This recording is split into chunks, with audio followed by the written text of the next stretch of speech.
Hi everyone, my name is Adia. If you didn't see it on the featured slide of the video, I'll replay it right here with some big circles around it and some red arrows. And today I'm just going to be giving you a brief introduction. You're going to be meeting me.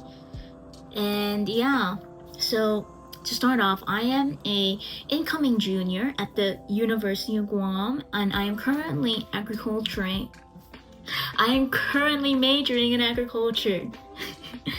I used to be a biology major, but I switched to agriculture after my first trip with USDA under NextGen, and that I went to Arizona, Tempe, but we're not talking about that, we're talking about here in Iowa.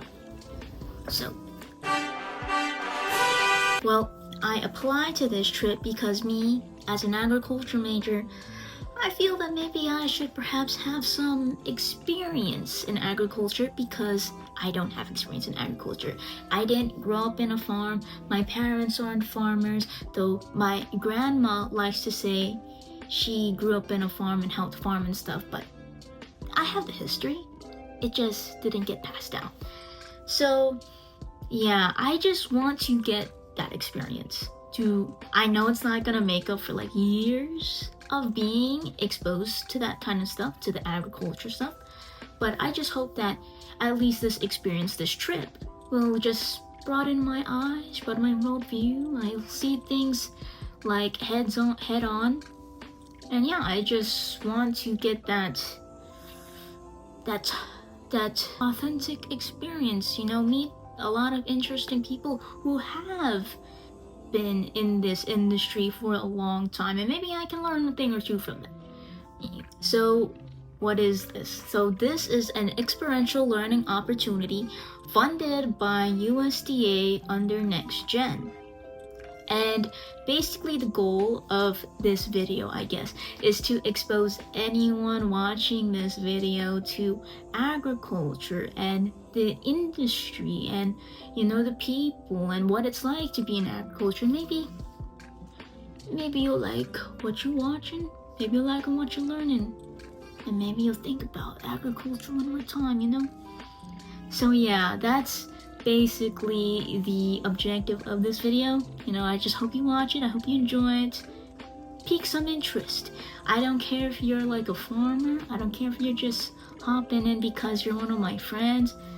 I feel like if you're able to take something away from this video, if you're able to learn something from this video, that's good enough for me, man.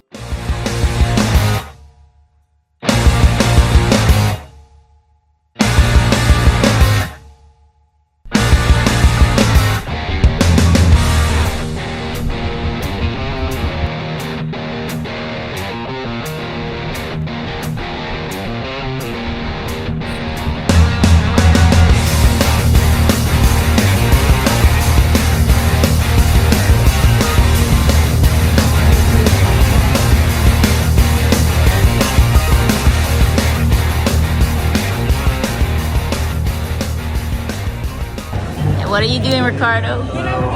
We're doing just some flower arrangements, choose a couple flowers and we're... This is the first day at the Iowa Farm and Food Conference happening in Waterloo, and this year's theme is Futuring Our Food System. So basically imagining the future we want to be in and how to get there. The Farm and Food Conference is a biennial event, meaning it happens every other year, and this year actually marks the 10th anniversary, so woohoo everyone! So if you're wondering what's happening in the background, at the start of the event, everyone was able to create their own flower arrangements that would be used as display on the coming days of the conference, and you can tell that everyone was having fun. I know I was having fun. So if you like my arrangement, hit the like button, but if you love my arrangement, hit the subscribe button and the like button. So every row is connected with paper chain, and some of it might be I might expose it a little bit, but I probably better not. And then, Juan Campbell, I am the founding farmer of We Arose, and I have... So this lovely man is the Quan Campbell, and he is the founder of We Arose. For today's site visit, we were able to visit one of his plots in the neighborhood, and inspired by his time working in various food programs, the Quan started his journey in agriculture, aiming to provide healthy foods and familiar taste to his community. I'd say one thing that I really remember is, since he mainly focuses on growing crops that are familiar to southern palates, he really enjoys seeing the face of people, or like the reactions, when they are able to get a taste of their home in Iowa. And I'm just trying to imagine it myself, because when he mentioned growing bitter melon and okra, I was like, oh wow. Because I'm Filipino and we also use those vegetables in our dishes as well. So like, I'm just imagining if I felt that way after seeing something familiar in this foreign market, I guess. Like, I'm just imagining how someone would feel if they moved far away from home and they have no reliable access to those vegetables, finally having access to those vegetables. So I just think that what the Quan is doing is a great way to bring the community closer together and also bring people closer to their roots. So lovely, lovely stuff. But I would kind of position our crops in like 3 categories. We have our mature southern style greens, which would be the mushrooms, turnips, and collards. Salad greens, so I would put lettuce, arugula, maybe baby kale, and some of those things in that category. And then what I just consider popular southern crops. So we grow, depending on the year, green beans, okra, sometimes purple hull peas, or different varieties of beans. So another thing that the Quan showed us was his high tunnel. And the thing that I remember most is that he said that even though he was within the capacity to fully high tunnel the other side of his crops, he didn't want to, because he liked the community aspect, he liked the visibility, he liked the transparency, he liked that people who are just walking by in the neighborhood could see the plants and see the workers working the farm. And I guess I just never really thought about it that way, because in my mind it's always about optimization. So seeing that even though that might hinder economic output, that at his core, the Quan still values the people.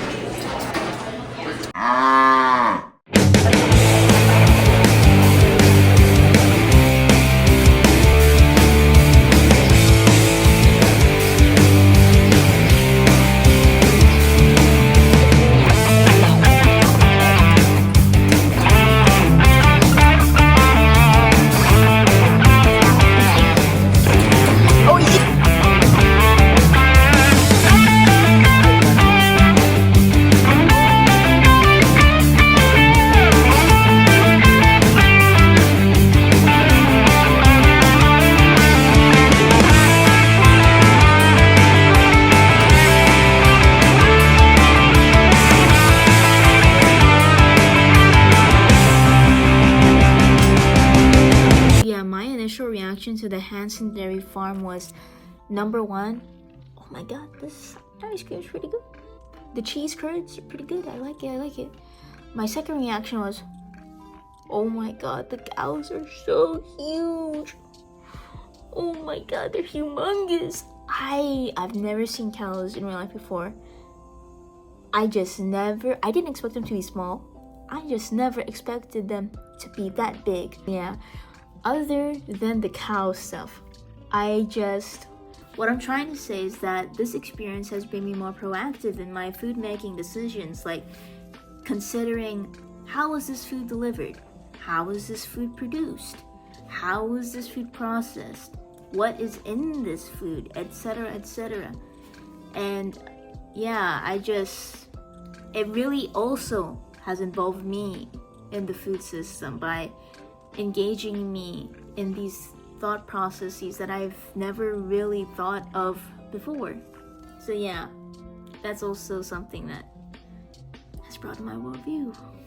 We was all talking about how can we get farmers to implement soil health practices, and to be honest with you, I felt like our office was failing at that. We was not doing a good job of getting people to buy into the whole concept of soil health. I thought it was a good idea. I thought it was a good concept. I thought it was good practices. but I wasn't getting a lot of farmers around here to buy into it. So one day in a staff meeting, I said to my staff, I think I know what our problem is, that none of us farm. Nobody around our table was a farmer of no kind, you know. People still don't think I'm a farmer because I grow produce, you know. I don't grow corn and soybeans. So, but what they think doesn't matter. Anyway, I said, I think I got an idea. I'm gonna go find a place that I can rent, and I'm gonna start a little soil health demonstration farm. I guess you call it rich. There's a porta potty right there, and it is clean.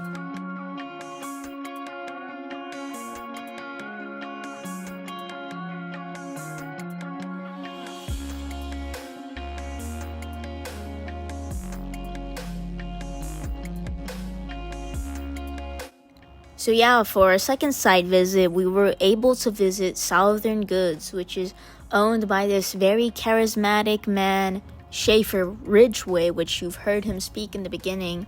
Southern Goods is a locally owned and operated vegetable farm in Waterloo, Iowa. They work hard to provide food that is not only nourishing for the body, but also nourishing for the soul and the environment as well. I'll share some highlights and moments to me that really stuck in my head because I took the most videos on this trip. So I'll pass the mic over to Schaefer. One of the challenges that I see is that in our area is we're losing young people. And when I talk to my teenage son, he says, Dad, is just nothing to do. And I'm like, okay, we got to figure out some way to incorporate this with farming and young people and make it exciting. I was on a panel for PFI conference, and there were some young people there from Omaha. I think the name of their co-op is Sunflower Co-op. They was from there, and they're basically mostly African American. And I'm on this panel, but there's a young guy to my right sitting at a table, and I could hear them talking.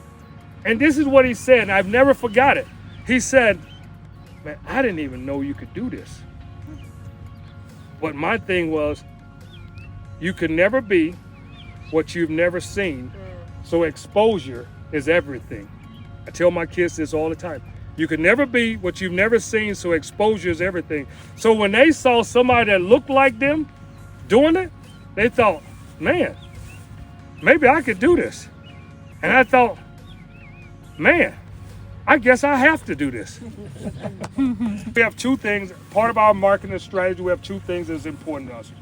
Number one, different is better than better. Different is better than better, okay? I don't have to be better than you. I just gotta be enough different from you that I attract a whole different set of customers than what you're looking for, right? So I gotta have that different. I'm not trying to be better. I just gotta be different, all right? That's number one. Here's the other thing. We're looking for the 1 point advantage.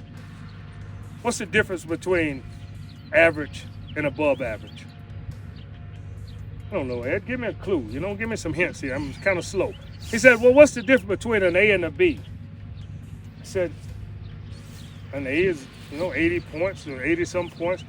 A is 90-some points. B is 80-some points. And he said, so we call people who are B students average, A students above average, and the only difference is an 89 to a 90, 1 point. You need to figure out how to find that 1 point.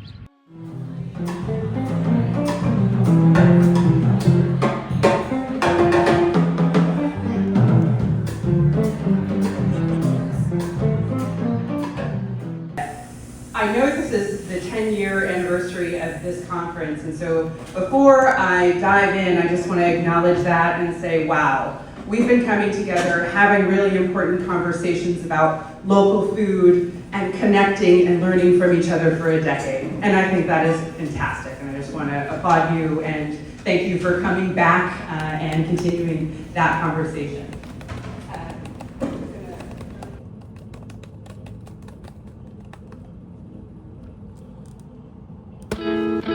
So yeah, that was the second day of the food conference, and we were lucky enough to have Angela Hansen as our keynote speaker. Instead of just trying to say word by word her beautiful speech that she gave, I'll just put up the quote that she put up that I think really embodies the speech that she gave. So here it is. So yeah, this is the quote. It is time to start thinking out of the box, because the box we're in ain't worth a And I'll also say what I think about it in simple terms. We need to think bigger, we need to think brighter, and we need to think bolder. So there weren't any site visits this day, but there were panels and there were presentations. So I'll just sum those up and give you my thoughts on those. So the first panel was regenerative agriculture and good food for human and animal health. So we're seeing Schaefer again, and this time he's joined with his fellow panelists, Tommy Hexter, who's in the middle, and Jody Hugerich. I hope I'm saying that correctly. What I like most about this panel is that Jody brought a perspective from the medical field, and Schaefer brought a perspective from the agricultural field, and Tommy brought it all together for a holistic view on how the medical field and agricultural field constantly interact with and affect each other. For example, the deterioration of nutrition quality in crops was mentioned. So since we do not farm regeneratively, we do not let the soil recover. That also in turn affects the quality of the crops, because if there's no nutrients in the soil, there's not going to be enough nutrients in the crops. So they also brought up like how in the past, one nutritionally dense apple is equal to 5 apples today. If that's the crops that we're eating, nutritionally deficient crops, then that's also going to affect our health. And I feel like that's just such a beautiful way to tie things together and really put it into retrospect. So these lovely ladies are Amy Decker and Brittany DeMaiziere. I hope I also said that right. And they led the presentation for session 2, From Farm to Future, Preparing the Youth to Lead the Food System. They talked about engaging kids in the food system, letting them see themselves in the food system, and they also had a lot of hands-on learning and activities as well as site visits so that the students can really just have that genuine experience instead of just reading it in a book or watching it in TV. They also encouraged a lot of critical thinking activities, and some examples of how they've included children into the food system is that one, they teach kids how to cook their own food. They teach kids how to pick their own vegetables, prepare their own food, etc., and really just taking things into their own hands, giving kids that feeling that, yeah, I can also do this. I just need to try and I just need to learn. So yeah, amazing stuff. And I feel like it always hits close to home for me because I have a little brother, and I always feel very strongly about educating the youth about these things so that they can have a better life for themselves in the future.